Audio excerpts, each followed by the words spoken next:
এটি আমি যতগুলো কাঠবিড়ালি দেখেছি তার মধ্যে সবচেয়ে কিউট। এই ছোট্ট ছেলেটির দিকে শুধু একবার তাকান। কাঠবিড়ালি খুবই মজার প্রাণী। বনে তারা প্রায় ১২ বছর পর্যন্ত বাঁচতে পারে, যা একটি ছোট স্তন্যপায়ী প্রাণীর জন্য বেশ দীর্ঘ সময়। তারা খুব সক্রিয়ও বটে। দিনের বেশিরভাগ সময় তারা খাবারের খোঁজে কাটায় এবং রাত কাটায় তাদের সঙ্গীদের সাথে ঘুমিয়ে। এই ছোট্ট প্রাণীগুলো যেমন কিউট, তেমনই বেশ দুষ্টও। তারা খাবার চুরি করতে ভালোবাসে এবং শীতের জন্য পর্যাপ্ত খাবার জমা না হওয়া পর্যন্ত খাওয়া বন্ধ করে না। কাঠবিড়ালির অনেক প্রজাতি রয়েছে, তবে তারা প্রায় একই রকম। তারা ছোট, লোমশ, বড় বড় চোখওয়ালা এবং গাছে চড়তে অসাধারণ দক্ষ।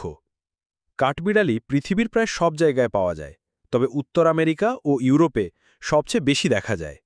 কাঠবিড়ালির প্রায় ২০০ প্রজাতি রয়েছে এবং তারা বিভিন্ন রঙে আসে, যেমন ধূসর, বাদামি, লাল, এমনকি কালো।